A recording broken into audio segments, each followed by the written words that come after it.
On competitive Social Security, how much control will be at the monopolized sector board level?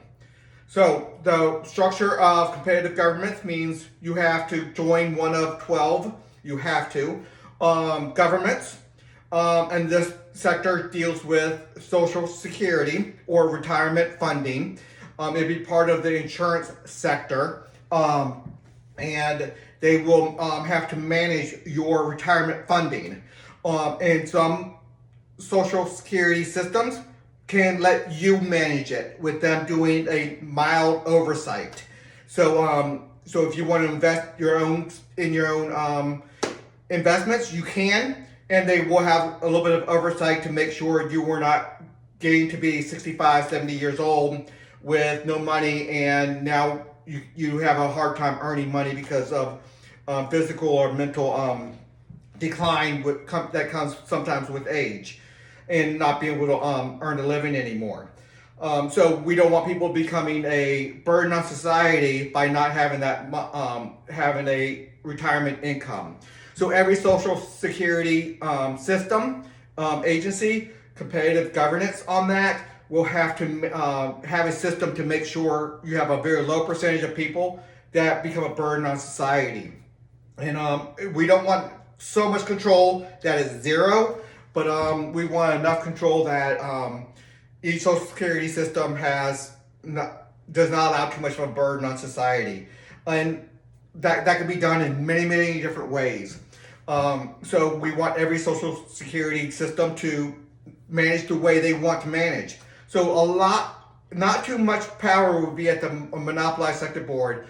Like 99% of the power will be at each competitive government system that's going to manage that. Now, one of the safeguards against a competitive government not doing what they're supposed to do is if they do not meet certain thresholds, they do not meet the goal of their government, and each government will have a goal. If they do not meet that, they stop being a government, and everybody has to join a government. So all their members will have to go somewhere else where they do have a system. So every person selects their retirement system. You have to select one, and one of the big safeguards is if you get deauthorized of being a competitive government, you cannot be the competitive government anymore, and they have to go somewhere else being regulated by another. So how much control will be at the monopolized sector board? Very, very little. Now the sector board will comprise of representatives of all the different competitive governments for Social Security. So they will each competitive government will send up representatives, and it will mostly just be organizational for Social Security. The big ones that have sector board authority would be the commander-in-chief, the diplomats, the people who make violent crime laws, people who do authorization for people to have military power or police powers or prison powers or judges powers or prosecutors powers. So we do have a lot of areas where monopolized sector board has some control. But Social Security will probably be very little. Same thing with education, very little. You have to do your job of educating people for a competitive school board, but they get to do things the way they want to do it. Now, if they don't meet the goal of education, just like if you don't meet the goal of Social Security, then you stop being competitive government in your sector, and your members have to go somewhere else.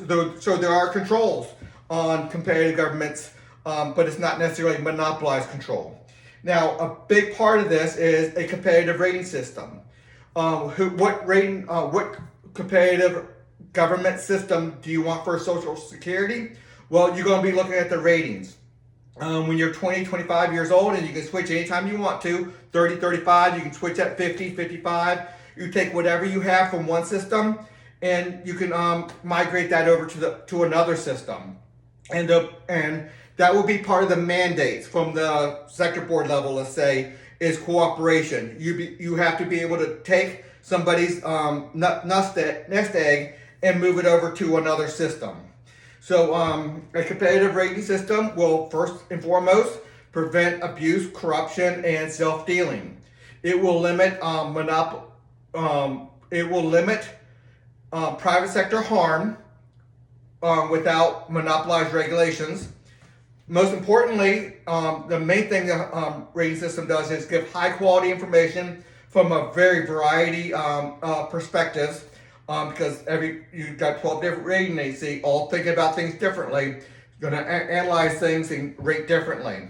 And then enforcing government experts to debate other experts from every perspective. So there'll be a lot of information about retirement systems, which system you should go with. Some's going to be monopolized Social Security type systems, and a couple different ways of doing that. Some's going to be just oversight individuals who take care of their own retirement, and maybe put some limitations saying you have to meet these benchmarks. If you meet these benchmarks throughout your life, in dollars of investments and the like, then we leave you alone. But you can't sit there and take out $500,000. Let's say your benchmark is $700,000 by the time you're 65. At 65, you can't just take $500,000 out and then be at risk of being a burden on society. So there'll be some limitations in there. So I'm not going to say what the limitations are. Each competitive government does that. But the rating system is going to show what are the results of each policy that you're dealing with, each area of competitive Social Security. And competitive Social Security incorporates competitive healthcare systems for the elderly, the Medicare system. So Social Security and Medicare is going to go together on this. So you're going to have, I have another reform called competitive healthcare systems. So it's going to combine with that one and the money that you invested already into the government, which I know investment usually means they keep it, but they didn't. So we have to use debt to supply people with a nest egg to help their retirement and medical system out there. So anyway, that's all spelled out within the plan. And anyway, let's keep on going on this. A lot more to see at Haley2024.org. Until the next video.